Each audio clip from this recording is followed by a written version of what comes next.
The gunshot cracked through the morning air as Kane's fist connected with Harrogrim's jaw, sending the outlaw stumbling backward into the dust. Blood trickled from Kane's split knuckles as he watched Grimm's men drag Lirelei toward the wagon. Her wrists bound, her emerald eyes blazing with defiance, even as tears carved tracks through the dirt on her cheeks.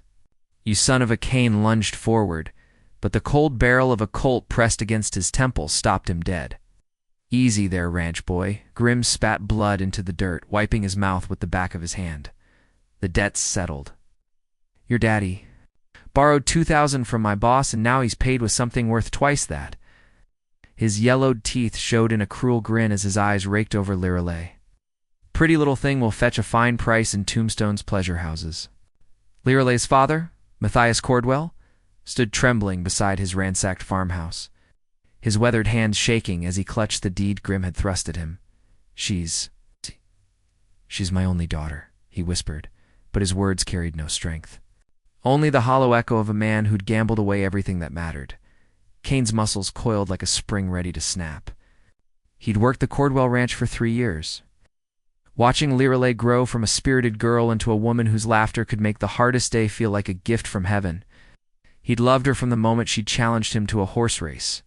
On his first day, dirt flying as she'd outrun him on her paint mare, her copper hair streaming like liquid fire in the wind. "Kane." Lirelei's voice cracked as Grimm's men hauled her toward the wagon. "Don't let them." The rifle but crashed into Kane's skull, dropping him to his knees as stars exploded behind his eyes. Through the haze of pain, he watched the wagon. Wheels turn, carrying away the woman who owned his heart and soul. When the dust settled and the thunder of hooves faded, Kane pushed himself upright, blood running down his face. Matthias stood frozen, staring at the deed like it might burst into flames. "How much?" Kane's voice was deadly quiet. "What?" "How much did you—" "Shh. 2,000. Matthias stammered. "But Kane, I didn't know they'd take her. Thought they wanted the land." The cattle. Kane released him with disgust. $2,000. More money than a ranch hand could earn in 5 lifetimes. But as he looked toward the horizon where dust still hung in the air, marking Lirelei's trail toward hell, he felt something crystallize in his chest, a determination harder than iron and twice as sharp. He strode to the barn where his black stallion, Midnight, waited in his stall. The horse sensed his urgency, pawing the ground as Kane threw on his saddle with practiced speed. From his saddlebags he pulled out a leather pouch, his life savings, every cent he'd managed to scrape together. $43.16? Not nearly enough. But it was a start. As he swung into the saddle, Matthias stumbled after him. "Where are you going?" Kane's eyes were steel as he looked down at the broken man. "To get her back." He spurred Midnight forward, then called over his shoulder, "And when I do, you'd better pray she forgives you, because I never will." The stallion's hoofs pounded against the earth as they raced toward an uncertain future, carrying a man whose love burned brighter than his fear of death. The saloon doors of devils. Canyon swung shut behind Kane as he stepped into a world where smoke hung thick as fog and violence lurked in every shadow. 3 days of hard riding had brought him to this godforsaken town, following whispers and rumors that led like breadcrumbs to hell itself. His spurs jangled against the warped floorboards as conversations died around him. The locals could smell. It unhimped that desperate hunger of a man with nothing left to lose. Kane's hand rested on the grip of his Colt as he approached the bar, where a mountain of a man with arms like tree trunks polished glasses with mechanical precision. "Whiskey," Kane said, slapping a silver dollar on the scarred wood. The bartender, who went by Torvin according to the locals, poured with the efficiency of a man who'd seen too much death to be impressed by one more potential corpse. Asking about Grimm's girl, he said without looking up. Kane's blood turned to ice water. "How'd you same look every man gets when he's hunting something that's already been sold?" Torvin's black eyes met his. "The question is, you got the spine to do what needs doing, or are you just another fool riding toward his grave?" Before Kane could answer, a chair scraped against the floor behind him. He spun to find a woman stepping from the shadow stall, dangerous. With silver hair that caught the lamplight and scars that spoke of battles survived, her leather coat hung open, revealing twin pistols that looked like they'd seen plenty of use. Name's Vesper Kane, she said, extending a calloused hand. And unless I miss my guess, you're the one been asking about Grimm's latest acquisition. Kane shook her hand, noting the strength in her grip. You know where she is?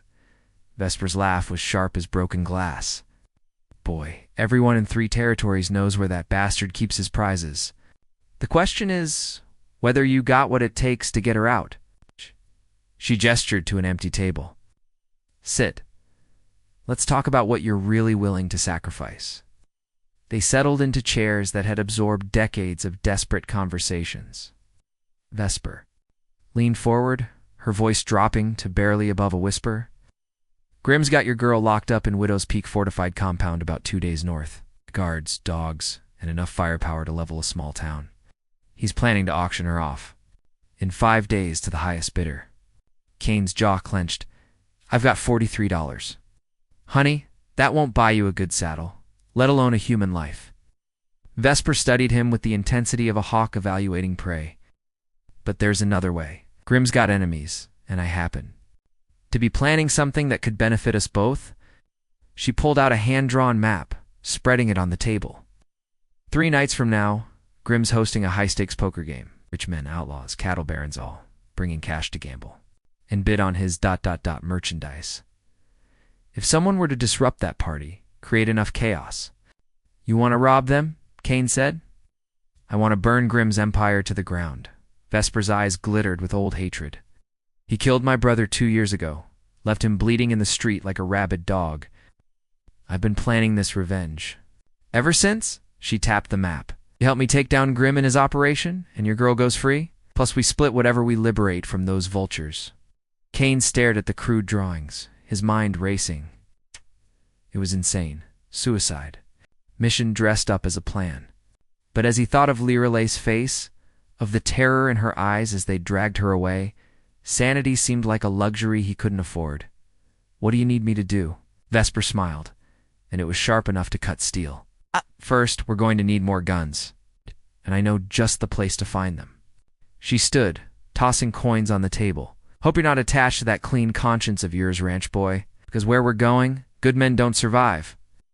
As they walked toward the doors, Kane caught his reflection in the mirror behind. The bar.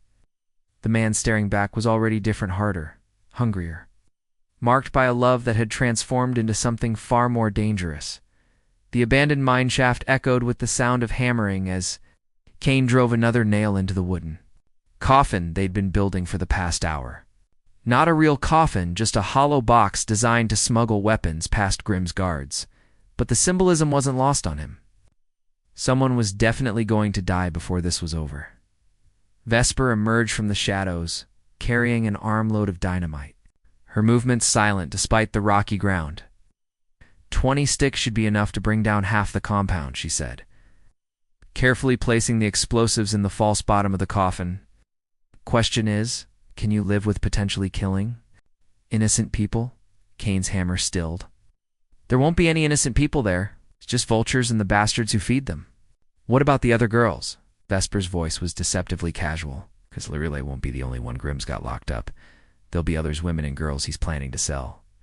The hammer slipped from Kane's fingers, clattering against the stone floor. In his single-minded focus on saving Lirelay, he'd pushed the larger horror from his mind. But Vesper was right. Grimm wasn't just a kidnapper. He was a flesh peddler with a whole stable of victims. How many? He asked quietly. Last count, maybe a dozen. Young ones, pretty ones, broken ones. Vesper's face was carved from granite.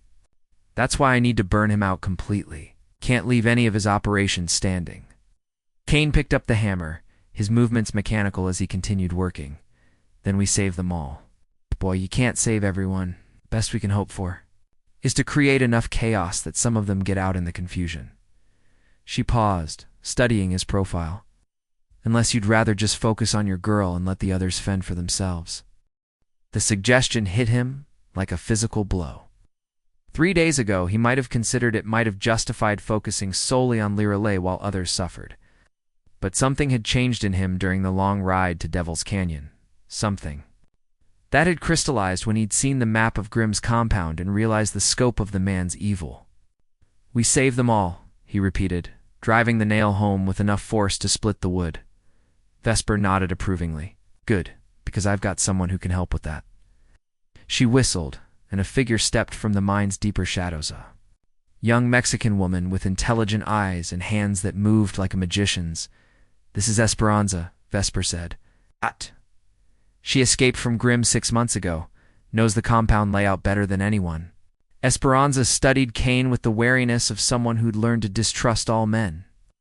When she spoke, her English was accented but precise. The women, they are kept in the cellar beneath the main house. Stone walls, iron bars, 2 guards always watching. She pulled out her own crude map, drawn from memory. But during the poker game, most guards will be upstairs protecting the money. That is when we strike. Kane leaned over the map, memorizing every detail. How do we get inside? Same way everything else gets in, Vesper said, patting the coffin. We're going to deliver some corpses. The plan was insane in its simplicity. Esperanza would return to Widow's Peak, claiming she wanted to make amends with Grimm. Once inside, she'd create a distraction during the poker game while Kane and Vesper, disguised as undertakers delivering bodies from a recent cholera outbreak, in town, would enter with their weapon-filled coffins. The moment we're inside, all hell breaks loose, Vesper explained. Esperanza gets the women out through the cellar tunnel she's been digging. We handle Grimm and his buyers. And if something goes wrong? Kane asked. Vesper's smile was cold as winter. Then we improvise, and probably die. As they finished loading the coffins with weapons and explosives, Kane felt the last of his old self falling away like dead skin. The ranch hand hood fallen. In love with a laughing girl was gone, replaced by something harder and infinitely more dangerous. That night, as they made camp in the ruins of an old church, Kane stared up at the stars and thought about Lirelei. Was she looking at these same stars? Was she still fighting? Or had despair finally broken her spirit? She's strong, Esperanza said softly, as if reading his thoughts. The red-haired one. I saw her when they brought her in. She bit Grimm's hand when he tried to touch her face. Despite everything, Kane smiled. That was his Lirelei fierce, as a wildcat even in chains. Tomorrow night, Vesper said, cleaning her guns with religious precision, we either save them all, or we join them in hell. Kane checked his own weapons one final time. Can live with those odds. The wagon wheels creaked through the darkness. As Kane and Vesper approached Widow's Peak, their faces painted with lamp black to disguise their features. The coffins in the wagon bed rattled with every bump, and Kane prayed none of Grimm's guards would notice that corpses didn't usually sound like they were carrying an arsenal. Remember, Vesper whispered, you're my assistant. Keep your mouth shut and let me do the talking. These boys know me by reputation. The compound materialized from the shadows like something conjured from a nightmare-high stone walls topped with razor wire. Guard towers that pierced the sky like accusing fingers. Light spilled from the main house windows, accompanied by raucous laughter and the clink of poker chips. The auction was already underway.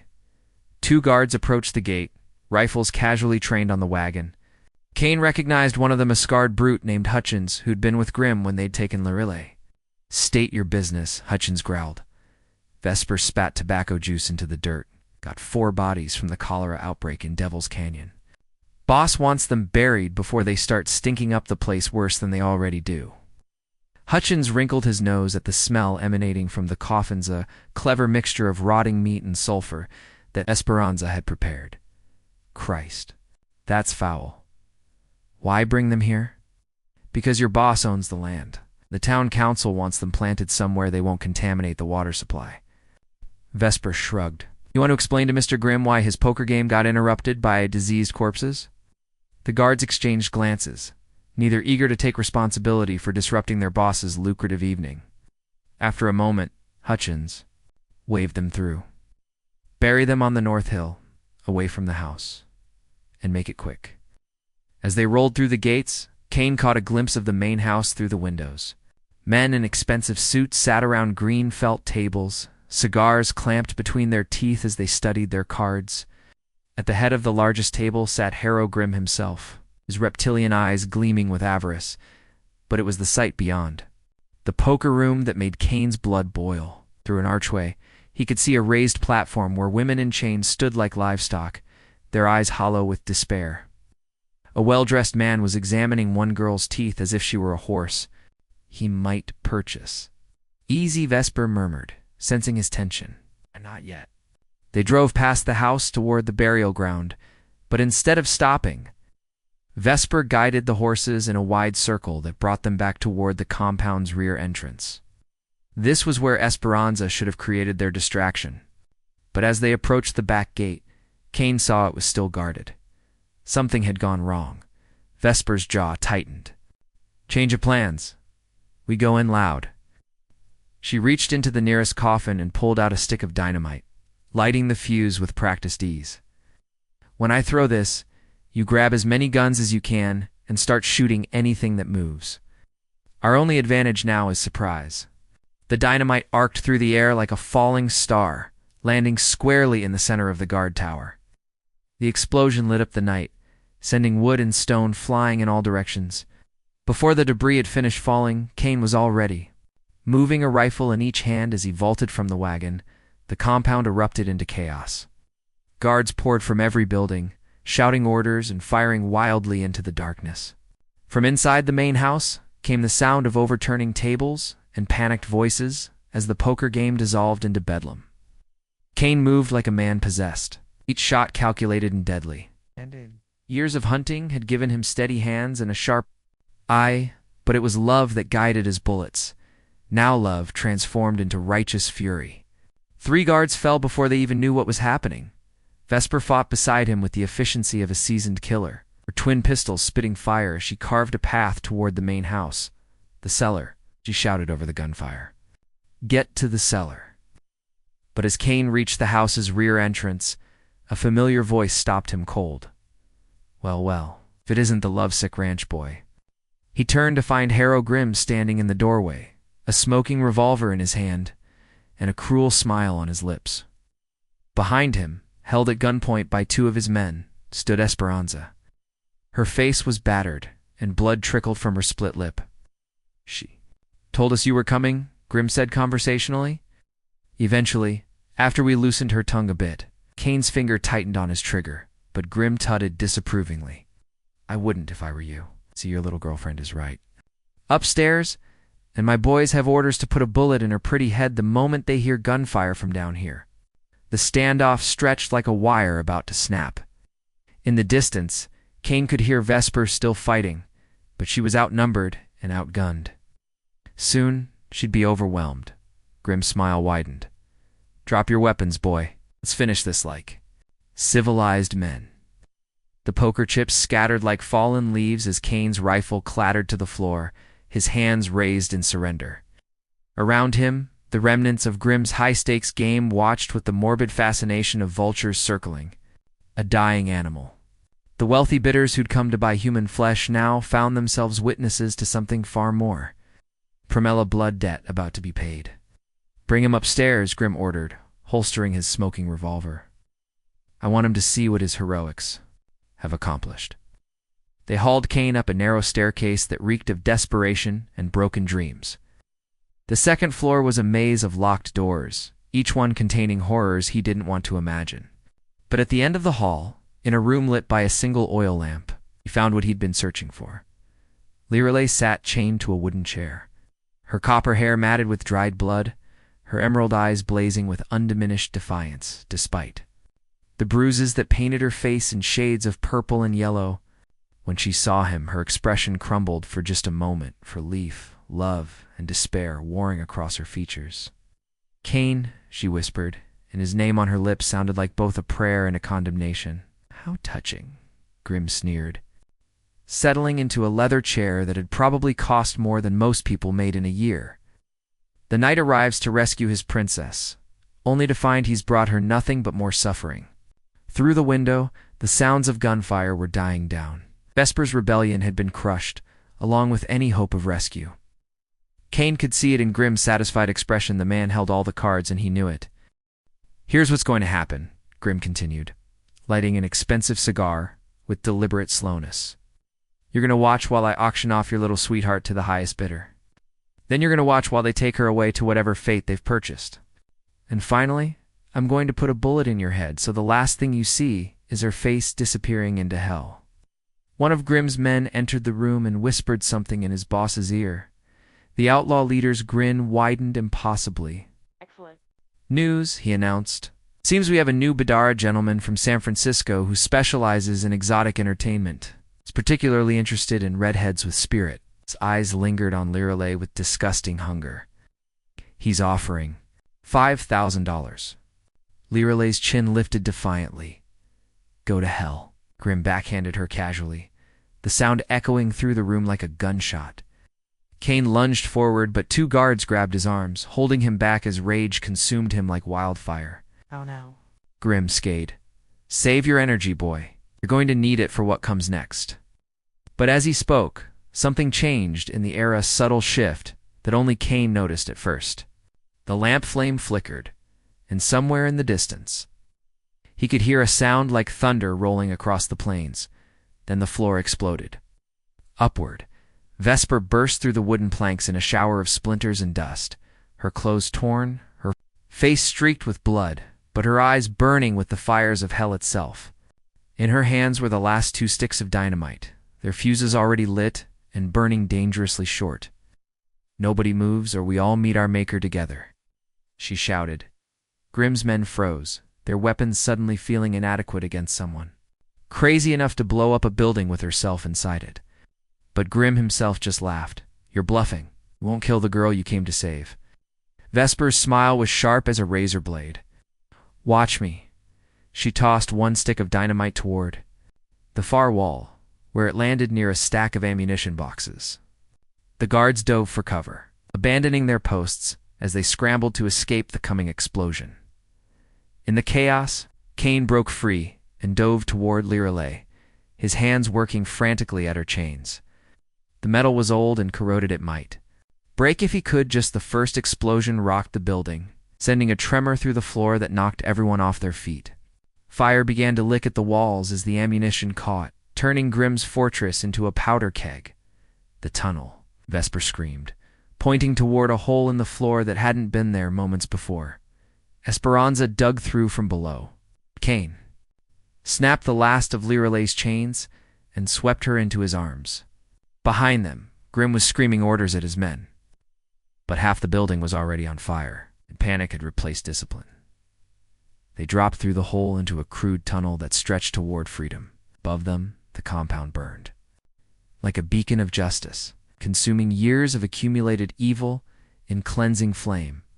As they emerged into the night air, Kane could see other figures running in the darkness, women and girls fleeing toward the horizon. Their chains broken, their spirits finally free, but their escape was far from over. Grimm's men would regroup and pursuit would come with the dawn. The real test was just beginning. Dawn broke over the Badlands like a wound bleeding light across the sky, and Harrow Grimm's fury rode with it. From their hiding place in Devil's Spine Canyon, Kane watched through his spyglass as a dozen riders thundered across the desert floor, kicking up dust clouds that looked like the breath of angry gods. "They've been tracking us for 6 hours," Vesper muttered, checking her ammunition for the 3rd time. "Grimm's got a patchy blood he can follow a trail through solid rock."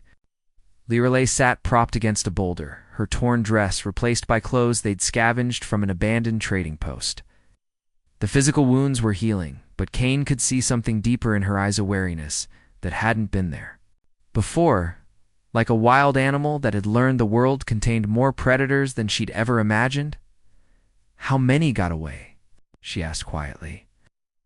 "Esperanza counted 11 women who made it out," Kane replied, not mentioning the 4 who hadn't. "Some victories came with a price that could never be truly paid." The sound of approaching horses grew louder, echoing off the canyon walls like approaching thunder. They'd chosen their defensive position, well high ground with clear fields of fire and multiple escape routes. But Grimm had numbers, and numbers had a way of overwhelming even the best strategy. "There," Vesper pointed to a dust plume moving up the canyon's eastern approach. "They're trying to flank us." Kane adjusted his rifle, finding a comfortable rest against the rocks. The morning light was perfect for shooting, bright enough to see targets clearly. but not so harsh as to create blinding glare. He'd once shot a mountain lion at 300 yards in similar conditions. Men were bigger targets, and unlike the lion, they deserved what was coming. "Remember what I taught you?" he asked Lirelei, handing her his spare pistol. She checked. The cylinder with movements that were becoming more confident each hour. "Aim center mass. Don't jerk the trigger. And don't hesitate. Hesitation gets you killed." Vesper laughed grimly. "Girl's learning fast. A few more weeks of this life, she'll be as deadly as either of us." But Lirelei shook her head. "I don't want to be deadly. I want to go home." She met Kane's eyes. "I want us to go home. Home." The word hit him like a physical blow because he realized he no longer knew what it meant. The ranch where he'd worked felt like something from another lifetime, inhabited by different people who'd never seen the things he'd seen, done the things he'd done. After this is finished, he promised, though the words felt hollow even as he spoke them. The first shots came from the canyon mouth, poorly aimed rounds that spanged off the rocks, 20 feet below their position. Grimm's men were testing their range, probing for weaknesses in their defense. Kane's first shot took the lead rider clean from his saddle, the man's horse rearing in panic as its owner tumbled lifelessly into the dust. The second shot shattered another man's shoulder, spinning him around like a child's toy before he fell. Vesper's twin pistols added their voices to the deadly chorus, her shots precise and economical. She'd been doing this longer than anyone should have to, and it showed. In every movement, but for every man they dropped, 2 more seemed to take his place. Grimm had called in favors, hired every gun for 3 territories, and turned their escape into a military campaign. "We can't hold this position much longer," Vesper shouted over the gunfire. "They're going to overrun us." As if summoned by her words, a group of riders appeared on the canyon's western rim. They'd climbed the back face under cover of the firefight, and now they had the high ground. Bullets began raining down from above, forcing the 3 defenders to press themselves against the rocks. That's when Lirelei did something that surprised them all. She stood up. "Wait," she shouted, her voice carrying clearly across the canyon. "Grimm, I know you can hear me." The shooting gradually died down as curiosity overcame bloodlust. In the sudden, quiet, Grimm's voice echoed off the stone walls. Well, the little princess wants to negotiate." Lirelei stepped into full view, ignoring Kane's frantic gestures to get down. "I'll make you a deal. Let them go and I'll come with you willingly. No more fighting, no more of your men dying, Lirelei." "No." Kane started to rise, but she pushed him back with surprising strength. Grimm's laughter was like the sound of breaking glass. "Tempting offer, girl, but I've got you surrounded." "Why would I make a deal when I can just take what I want?" Because Lirelei called back, "I'm the one who set fire to your ammunition stores last night. I know where you keep your real treasure." The silence that followed was deafening. Even the wind seemed to hold its breath as Grimm processed this revelation. "You're lying," he said finally, but there was uncertainty in his voice. Lirelei smiled. It was sharp enough to cut steel. "Try me." In that moment, Kane saw her as she truly was not a victim to be rescued, but a warrior who'd chosen her own battlefield. And he realized that maybe, just maybe, they might actually survive this. The standoff stretched like a wire about to snap. Silence hanging heavy over Devil's Spine Canyon as 40 armed men waited for their leader's decision. Grimm sat his horse at the canyon mouth, his scarred face twisted with calculation as he weighed Lirelei's offer against his pride. "You've got 1 minute to convince me you're not bluffing," he called out finally. Lirelei's voice rang clear, as a church bell. "The night you took me, I overheard you talking to that banker from Tucson. You told him about the gold shipment you've been planning to hit the one from the Silverado mine, traveling the old Apache Trail next Thursday. 20,000 in raw or minimum security." Kane felt his blood turn to ice water. If Grimm believed she really knew about his operations, he'd never let her go. But if he called her bluff, and she was lying, they were all dead. Grimm's horse shifted restlessly beneath him, sensing his rider's agitation. Could have heard that anywhere. Could have made it up. Could have Lirelei agreed. Except I also know about the cave where you hide your stolen gold. It's the one behind Weeping Rock, where you've been stashing your take for the past 5 years. I know because I've been there. This time the silence was absolute. Even the birds seemed to have stopped singing, as if the desert itself was holding its breath. Impossible, Grim whispered. But there was fear in his voice, now real fear. Lirelei stepped closer to the canyon edge, her copper hair catching the morning light like flame. Last night, while your compound burned, I didn't run straight for the tunnel. I took a detour to your private office, used the confusion to search through your papers, found a map, Grim, a very detailed map. She pulled a folded paper from her pocket and held it up where he could see it, even from a distance. Kane could make out what looked like a hand-drawn chart covered in cryptic symbols. Grim's face had gone pale as winter snow. Give me that map. Let my friends ride out of here, and it's yours, and you. Lirelei's chin lifted with the stubborn pride that had made Kane fall in love with her. I stay. Honor the original debt, just like you wanted. No. Kane stood up, his rifle trained on Grim's chest.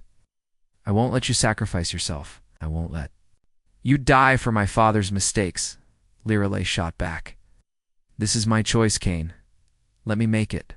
But Vesper had been studying the scene with the calculating eyes of someone who'd survived by always thinking 3 moves ahead. Boy, she said quietly, look at his men.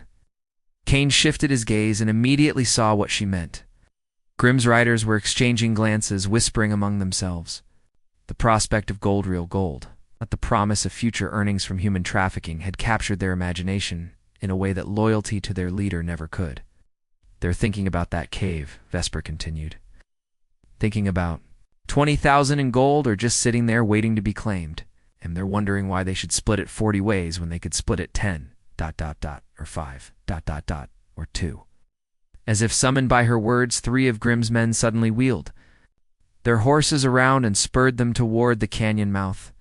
Then 3 more followed, then half a dozen, until fully 2/3 of his force was riding hard for Weeping Rock. You fools, Am screamed after them. She's lying. It's a trap. But greed was a more powerful master than fear, and within minutes, he was left with only 8 loyal men. Long odds that suddenly looked very different from the top of Devil's Spine. Canyon Lirelei smiled down at him with the satisfaction of a chess player announcing checkmate. Funny how quickly loyalty disappears when there's gold involved. Grim's face contorted with rage. Kill them! Kill them all!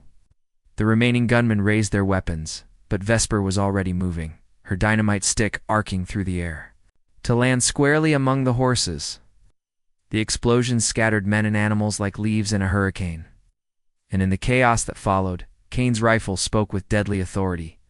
When the smoke cleared, Harrow Grim lay motionless in the dirt, his eyes staring sightlessly at the sky he'd never see again. Around him, his last loyal followers had either fled or joined him in death. Lirelei sank to her knees, the adrenaline finally leaving her body in a rush that left her shaking. Kane was beside her in an instant, gathering her into his arms as she finally allowed herself to cry. It's over, he whispered into her hair, though he wasn't entirely sure he believed it himself. It's finally over. Vesper holstered her smoking pistols and surveyed the carnage with professional detachment. Not quite. Those men who rode off to find the gold cave, they'll be back when they realize they've been played. They'll be angrier than hornets. Lirelei pulled back from Kane's embrace, wiping her eyes with the back of her hand. They won't find anything. There is no cave behind Weeping Rock. Then how did you know I didn't? Her smile was watery, but triumphant. I made it all up. The map, the gold, everything. I just needed them to believe it long enough to split up Grim's forces. Vesper stared at her for a long moment, then threw back her head and laughed a sound like silver bells mixed with gunpowder. Girl, you've got more sand than most men I've ridden with. Remind me never to play cards with you. But their celebration was cut short by the sound of approaching hoofbeats.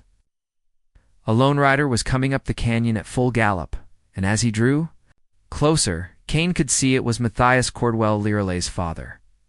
The old man's horse was lathered with sweat, and his face was etched with lines of desperate worry. When he saw his daughter alive and whole, he practically fell from his saddle in relief. Lirelei, thank God. I thought when I heard about the fighting, he stumbled toward her. Arms outstretched, she stepped back, her expression hardening. Like cooling steel? Don't. The single word stopped him cold. Matthias looked from his daughter to Cain, confusion and hurt warring across his weathered features. I came to help, he said quietly. I brought money, everything I had left. Plus, what I borrowed against the ranch, I was going to buy you back. With what? Lirelei's voice was sharp as winter wind. You've already gambled away everything that mattered. What could you possibly have left to bargain with? Matthias's shoulders sagged under the weight of her words. I know I failed you. I know I made choices that you sold me. Each word was precise as a surgeon's cut. You looked men in the eye who planned to use me like an animal, and you handed me over to settle a debt you never should have made. Cain watched the exchange with growing unease. The man who'd raised Lirelei, taught her to ride and shoot, and faced the world with courage, was crumbling before their eyes. And while his anger at Matthias burned as hot as ever, he could see that Lirelei's hatred was consuming her from the inside. I was desperate, Matthias whispered. They were going to kill me, so you decided they should kill me instead. No, I never thought I believed they just wanted the land, the cattle. I didn't know about what they really do to the women they take. Vesper had been listening to the family drama with growing impatience.